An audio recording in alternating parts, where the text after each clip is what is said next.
Hello everyone, happy new channel. আপোনালোকৰ পুনৰবাৰ স্বাগতম জনালো। আজি হল বিহুৰ 7টা দিন মানে গৰু বিহুৰ পৰা কাউন্টিং কৰিলে 14 তাৰিখৰ পৰা কাউন্টিং কৰিলে আজি 20 তাৰিখ আজি 7 বিহু। আজি মানে 7টা শাক খাব লাগে। তো নিয়ম হয় 7টা শাক খাব লাগে। গতিকে এতিয়া চালঙিখন লয় বাড়িতে মাৰিম পাক বিচাৰি আনিম শাক। বাড়িত পাক মাৰি আহিলো এইবিলাক শাক বজাৰৰ পৰা কিনি আনিছো। এইটো হৈ গল ডাঠা শাক, এইটো হৈ গল আপোনাৰ পালেং, সৰিহ বটুয়া, এইটো পালেং হয়, এইটো সৰি লাই শাক সৰু, আৰু এইটো হৈ গল আপোনাৰ এইটো শাকক কি কয় ৰব, এইটো হৈ গল খুতৰা শাক। এটা 6টা শাক আছে আৰু ৰঙালাওৰ পাত। এইটো বাৰীৰ পৰা আনিছো, বাকীখিনি কিনি আনিছো। এইখিনি বাচিম এতিয়া 7 ৰকমৰ শাক। লাহে লাহে বহি কেনে শাকবিলাক বাছো। বিহু গ'ল, আজি 7 বিহু হয় যিহেতু বিৰাট ভাল লাগিছে। এইবাৰ বিহু এনজয় কৰিছো বিহুটো। যে কৰোণা চৰোনাৰ পৰা ফাৰ্ষ্ট বিহু পালোঁ, তেনেকুৱা ৰেষ্ট্ৰিকশ্যন নাই যিহেতু বিহুত এইবাৰ কোনো ধৰণৰ। বিৰাট ভাল লাগিছে। আৰু ফ্ৰাইডেটো আহিয়ে গ'ল আমাৰ ইলেকশ্যন, প্ৰচাৰ চলি আছে ধুমধাম একেবাৰে। এইবাৰতো আপো আহিছে ঝাৰুৰ, কংগ্ৰেছ বিজেপি আপ নিৰ্দলীয়।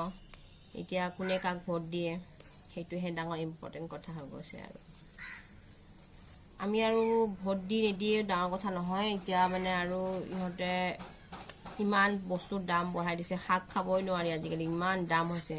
10 টকাৰ শাকৰ কথা ক'লে মানে শাক নিদিয়েই, 20 টকা 30 টকা তেনেকুৱা শাক কিনিব লাগে। বিৰাট দাম হৈ গৈছে শাক খোৱাটো ডাঙৰ কথা হৈ গৈছে। বাদ দিয়ক এতিয়া এইবিলাক কথা। আজি মানে লাঞ্চত বিৰাট টেষ্টি শাক বনাওঁ। শাকৰ ৰেচিপিটো লৈ আহিছোঁ, 7 ধৰণৰ শাক। ইয়াতে কি কি ধৰণৰ বস্তু দিলে বিৰাট টেষ্টি হয় খাবলৈ শাকটো, সেইটো বাৰু শ্বেয়াৰ কৰিম আপোনালোকৰ লগত। আৰু এতিয়া শাকখিনি কাটি লওঁ বহি বহি। ইভাগ স্কুলত পঠোৱা নাই আজি, তাৰ চৰ্দি লাগিছে অলপমান, চৰ্দি কাহ বিহুত আৰু আইচক্ৰীম চাইচক্ৰীম খালেতো সেইকাৰণে। মোৰো গাটো সিমান এটা ভাল লগা নাই। মানে ৱেডাৰ ৰাতিপুৱা ইমান বৰষুণ, ধুমধাম বৰষুণ, এতিয়া অকণ ৰ'দ দিছে।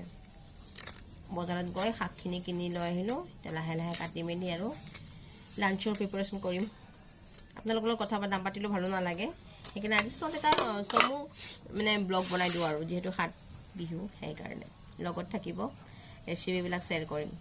আৰু মোৰ ফ্ৰেণ্ড চাৰ্কলে সুধি আছে বাৰু, ফোন কৰি দিয়ে মানে যোনটো ফাৰ্ষ্ট প্ৰাইজ পাইছিলোঁ পিঠাটোত, সেইটো পিঠাৰ ৰেচিপিটো শ্বেয়াৰ কৰিব দিছে। মই কৈছোঁ হ'ব, গতিকে সময় পালে শ্বেয়াৰ কৰিম। যদি সময় পাওঁ এটা ব্লগ বনাম সেইটো পল্লা পিঠাৰ ৰেচিপিটো। খাবলৈও সোৱাদ হৈছে, মই নিজে যিহেতু ফাৰ্ষ্ট টাইম খাই পাইছোঁ। পিঠাটো বিৰাট টেষ্টি পিঠা হয়, ট্ৰেডিশ্যনেল হয়, অসমীয়া ট্ৰেডিশ্যনেল পিঠা এইবিলাক। গতিকে আমাৰ সেইটো মই শ্বেয়াৰ কৰিম আপোনালোকৰ লগত। আজি নকৰোঁ, নেক্সট ভিডিঅ' যদি পাৰোঁ ডেফিনেটলি শ্বেয়াৰ কৰিম। গতিকে আজি শাকখিনি বাছি লওঁ, লগত থাকিব। শাকখিনি মই মিহিকৈ কাটি লৈছোঁ। এতিয়া যেনে 7 ৰকমৰ শাক আছে, আমাৰ মা বুলি ক'লে আৰু এইটো বিলাহীৰ পাত দিম। ইয়াতে বিলাহীৰ পাতবিলাক ধুই লৈছোঁ, খাবলৈ বিৰাট সোৱাদ হয়। আৰু এইটো কেৰেলাৰ পাত, 10-12টামান কেৰেলা পাত এটা কাটি এড কৰি ভাজি কেনে খাই চাম আজি ফাৰ্ষ্ট টাইম, কেনেকুৱা লাগে টেষ্টটো। বিলাহীৰ পাতটো আৰু কেৰেলা পাতটো কাটি চাওঁ খাবলৈ কেনেকুৱা লাগে। 9 ৰকমৰ হৈ গ'ল শাক,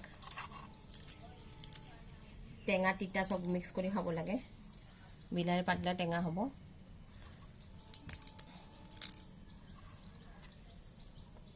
কাটি কৰি লওঁ। মই কেৰাহী গৰম কৰি সৰিয়হ তেল গৰম হ'ব দিছোঁ। ইয়াতে চম্বাৰ দিম, জলকীয়া দিম, শুকান জলকীয়া দিছোঁ এটা গোটা ৰচুন দিছোঁ। মই ৰাফলি চপ কৰি দিছোঁ, আপোনালোকে যদি থেতেলি দিব বিচাৰে থেতেলি দিব পাৰে। এতিয়া ৰচুনটো ৰঙা কৰি ভাজি ল'ম। ৰচুন আৰু শুকান জলকীয়াটো ৰঙা কৰি ভাজি ল'ম।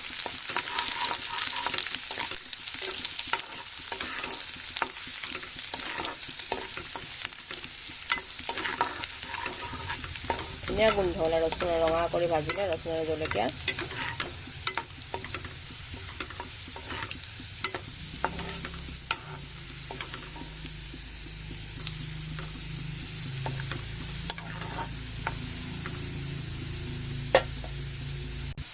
ৰচুনখিনি ৰঙা হৈ গৈছে, এটা গোটা ডাঙৰ পিঁয়াজ লাগি দিছোঁ। পিঁয়াজখিনি ৰঙা কৰি ভাজি ল'ম ৰচুনৰ লগত।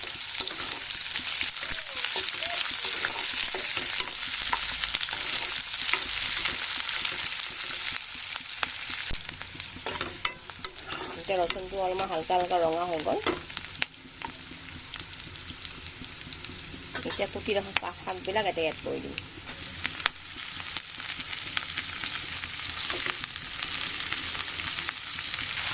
সেইখিনি শাক এড কৰি দিছোঁ ইয়াতে এতিয়া একো নিদিওঁ নিমখ চিমখ ধুনীয়াকৈ হাই ফ্লেমত ইয়াক ঢাকি ৰাখিম 5 মিনিটমান 5 মিনিট হৈ গ'ল চেক কৰোঁ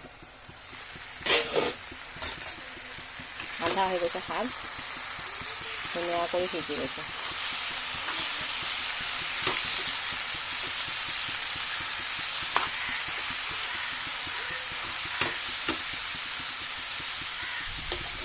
এই পৰ্যায়ত নিমখ দিব পৰা যায় কিন্তু অকণমান আৰু শুকাই ল'ম শাকখিনি তাৰপিছত নিমখ এড কৰিম এতিয়া ইয়াতে দিম হালধি গুড়ি আধা চামুচ দিছোঁ আৰু নিমখ দিম সোৱাদ অনুযায়ী কমকৈ দিম যে লাগিলে পিছত টেষ্ট কৰি অকণমান এড কৰি দিম আৰু এটা দিম 5টা কেঁচা জলকীয়া ভালকৈ মিক্স কৰিম শাকটো পুৰা সিজি গৈছে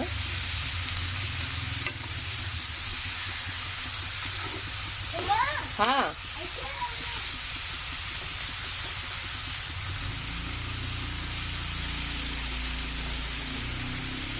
আৰু অলপ সময় ঢাকি থৈ দিম তাৰপিছত শাকটো কমপ্লিট হৈ যাব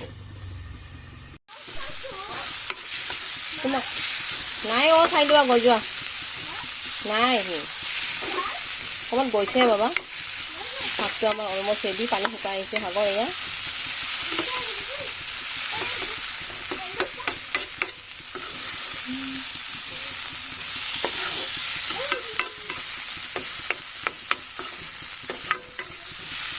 শাকটো হৈ গ'ল চাৰ্ভ কৰি দেখাওঁ আপোনালোকলৈ সেইফালে মই মাছ ফ্ৰাই কৰিছোঁ এইটো ৰৌ মাছ হয় এইটো বনাই আছোঁ মাছৰ তিতা বেঙেনাৰ লগত তাতে অলপমান কণী আছে মাছৰ সেইটো এড কৰি দিছোঁ অলমষ্ট এইটো ডান হৈছে আৰু দুটামান বিলাহী দিছোঁ এইটো ৰঙা কৰি দিম অকণমান এইটো মাছখিনি ফ্ৰাই হৈছে এইটো ওলাই থাকিম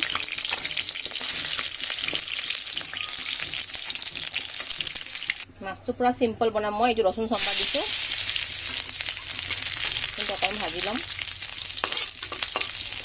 একদম সিম্পল মাছ একো মছলা নিদিওঁ মাছত এতিয়া গছৰ কণ বিলাহী আছিলে কেইটামান দিছোঁ আৰু এইটো কিনি অনা বিলাহী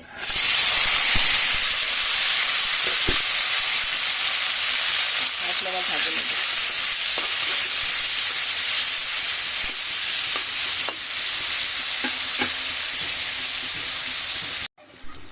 এইটো হৈ গ'ল আমাৰ মাছৰ তিতা কণী অলপমান দিছিলোঁ এইটো হৈ গ'ল এইটো কমপ্লিট গেছটো বন্ধ কৰিলোঁ এতিয়া মই নিমখ ৰঙা দি দিছোঁ পুৰা বিলাহীটো সিজি গৈছে কিন্তু একদম চিম্পল জোল বনাম একো নিদিওঁ টেঙা টেঙা খাব মন গৈছে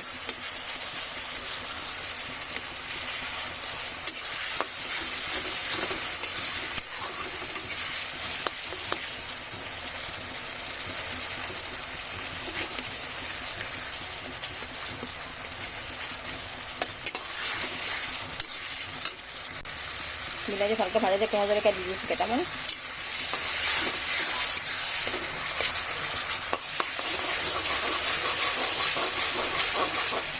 এটা অকণমান পানী এড কৰি দিম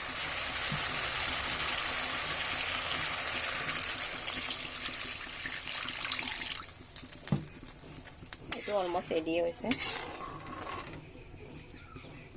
তুলিব দিম এতিয়া ডান হৈ গ'ল মোৰ মাছ দি উতলাই দিলে হৈ যাব আৰু এতিয়া 5-6 টুকুৰামান চিকেন আছে এইটো ভাজি দিম একেবাৰে লাঞ্চত লগ পাই আছোঁ মোৰ লাঞ্চ ৰেডি হৈ গ'ল ভাত এইটো চাটনি বনাইছোঁ পুদিনাৰ এইটো হ'ল মিক্স শাক ভাজিটো এইটো মাছৰ ঝোল এইটো চিকেন ফ্ৰাই আৰু এইটো হ'ল মাছৰ তিতা খোৱা আৰম্ভ কৰোঁ দেৰি হ'ল 4টা বাজিলে এতিয়া কাম কৰোঁতে প্ৰথমতে শাক ভাজি দি খাই চাওঁ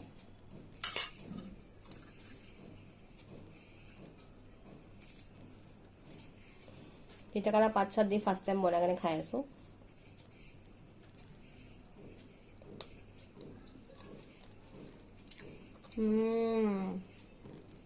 বহুত টেষ্টি হৈছে এনেকুৱা তিতাকেৰেলা পাত আৰু বিলাহীৰ পাত দিছোঁ যে তিতাকেৰেলা পাত তিতা হোৱাই নাই আৰু ইমান ধুনীয়া টেষ্ট এটা আহিছে গতিকে আজি ব্লগটো কেনেকুৱা লাগিল প্লিজ জনাব মই লাঞ্চটো ক্লিয়াৰ কৰোঁ আৰু লাইক এটা কৰি দিব আৰু কমেণ্ট জনাব কেনেকুৱা হৈছে আজিৰ ব্লগটো এইখিনিতে সমাপ্ত কৰোঁ সকলোকে ধন্যবাদ